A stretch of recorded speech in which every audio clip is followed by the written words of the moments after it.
Yes, hello, Governor. How are you? Hey, Mark, fabulous, man. How about yourself? Oh, we're great. I'm so happy you're joining us. Thank you so much. I just, as an old guy, I would just want to tip my hat to you because my kids have more tomorrows than I do, and government and politics is about tomorrow. Yeah, sure. Well said. Well said. So I like what you're doing. Thank you. Pleased to be Hey, involved. thank you for participating. We couldn't do it without folks like you. So we're in your debt, sir. So, Governor Ridge, let's jump in. We really appreciate you joining us as we take the month at ASP and we examine the transition of power as President Biden takes office and sets his cabinet and his agenda. Yeah. You were the first ever Homeland Security advisor under President Bush, a position that was created shortly after 9/11. First question, how has the threat landscape changed since you held that office? I think President Biden probably faces the most complex set of risk challenges of any of his predecessors at any time in our political history. 9/11, obviously everybody was worried about the scourge of terrorism. And even that time, we were looking at a certain group of people from a certain age group, a certain part of the world. Well, it's a global scourge, and you can no longer identify it with a particular demographic or a particular geography.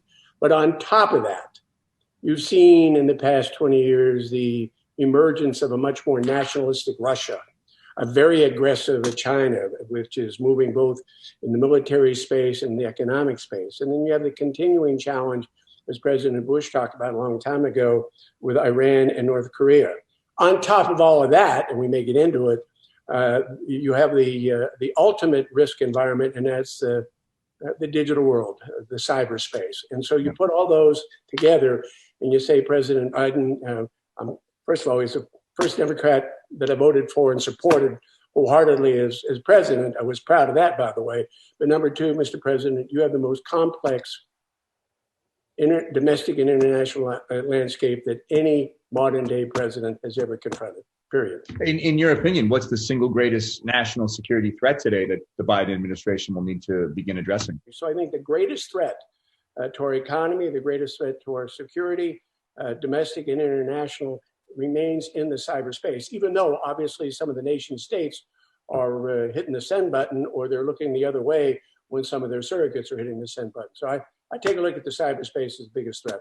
What advice can you give the incoming Homeland Security Secretary?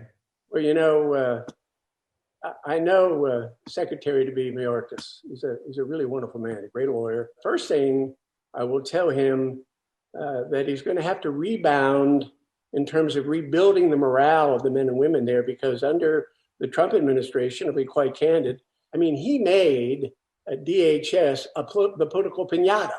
People on the right didn't like it. People on the left didn't like it because of what they did or didn't do. So that's the first thing he needs to deal with. And I'm quite confident he will. I've had some interaction with him even since we both left the government.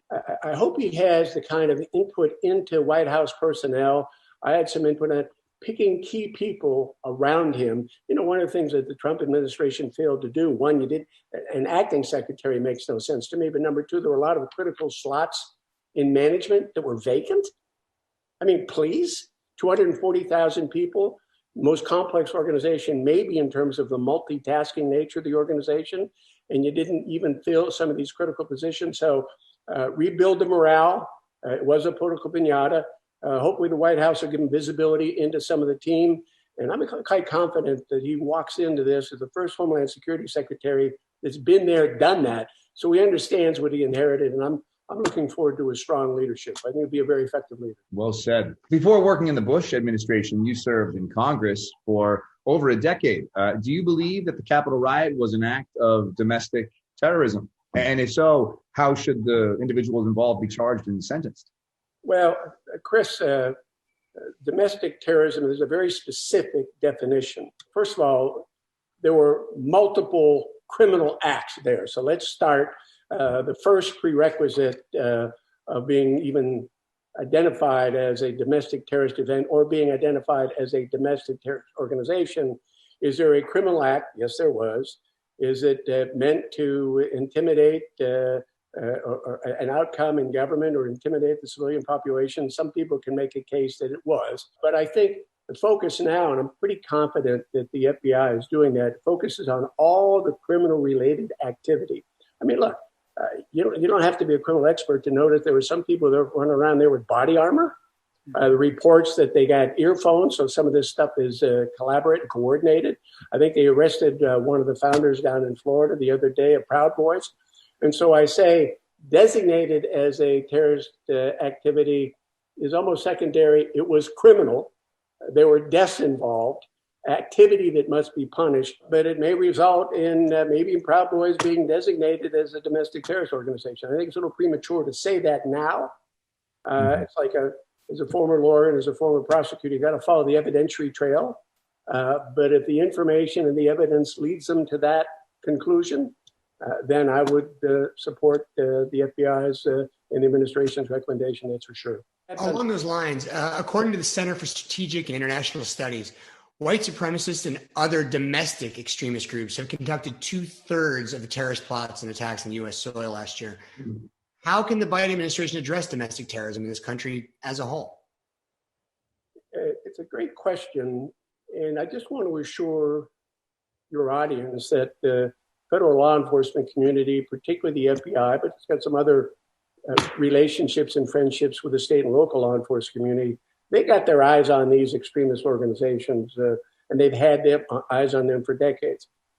You don't criminalize the thought per se, but you do criminalize the activity that follows the extremist rhetoric. And that's why I think this investigation into the, as President Biden called it, the insurrection, this outrageous conduct on January 6th, that may lead to a designation or two. I think we just have to bide our time and let law enforcement do its the quality work that it can, has done, and will do. How do you think the threat of domestic terrorism compares to the threat that we face from foreign adversaries, like Iran and North Korea? When I think of those two countries, the first thing comes to my mind is nuclear proliferation. The second thing comes to mind is the instability of a Kim Jong-un and the extreme virtues of the extremist leadership within Iran. And just the notion you'd have the two unpredictable, potentially unstable countries, basically with unstable leadership, with the domestic nuclear capability is probably an even greater threat than the domestic terrorist or extremist threat that we face every day. I mean, I know President Biden is going to get back into the nuclear agreement that we had with our allies vis-a-vis Iran. I hope we move cautiously down there because ever since that agreement was signed, they've gone out to spread their terrorist activity. They've continued to enrich uranium. So I hope he thinks twice about getting back into that same agreement as it's structured the same way. I think there's enough political opposition in Iran that hopefully give him pause and maybe support that group. But I do look at Iran and North Korea as a more troubling longer-term threat because of the devastation around unstable governments having access to nuclear weapons, period. Shifting to Russia and its continued attempt to infringe and interfere in our elections, are you confident that we've taken enough steps to secure our elections since 2016? I just kind of shake my head in disbelief. When President Trump kind of dismissed the notion that the Russians weren't trying to influence the outcome of the 2016 election. It flew in the face of the intelligence community. It flew, that opinion was contrary to the collective of opinion of Republican and Democrats on the Senate intelligence community. It flew in the face of the reality that before Putin became this the leader, he was very active in the KGB, and one of his fortes was destabilization of other countries. And there's no greater source, potential source, I think, of destabilization, of bringing uncertainty or anxiety around the most fundamental and the most critical attribute or characteristic of a democracy, voting. Even though the president ignored it, I think the administration within The Department of Defense, the Department of Homeland Security was really focused. And I'm going to take Chris Krebs, who just left, the great public servant from DHS, who said, look, he was working with the state and locals for the past couple of years. It was probably the safest election we've had in a long time. Attorney General Barr, who's now in disfavor, said the same thing. And even though the president dismissed it, I think that is the reality.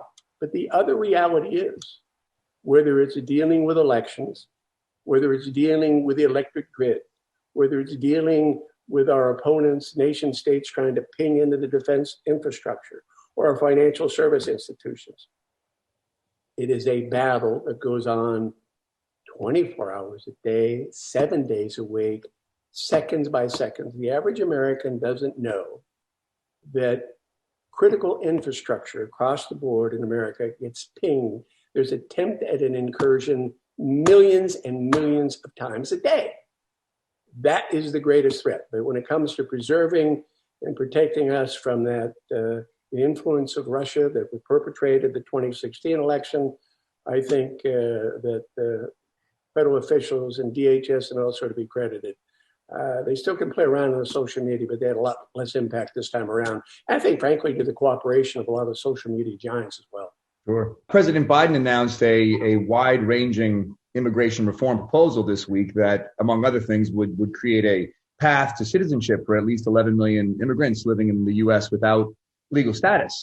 Do you think Congress can find common ground on comprehensive immigration reform? And why or why not? It's going to be a slog to get an immigration bill through. But number one,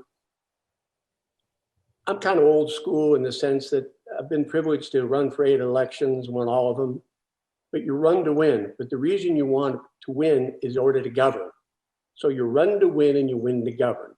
And what I think has happened in the past 20 years is there are people on both sides of the aisle who thought they could use the immigration issue, a political football, not to solve it, but to keep elevating it during the election cycle. And you took one side or the other.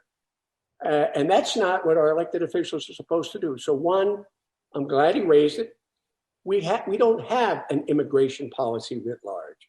It was dissolved and disappeared a long time ago, probably early 90s. We need a 21st century immigration policy.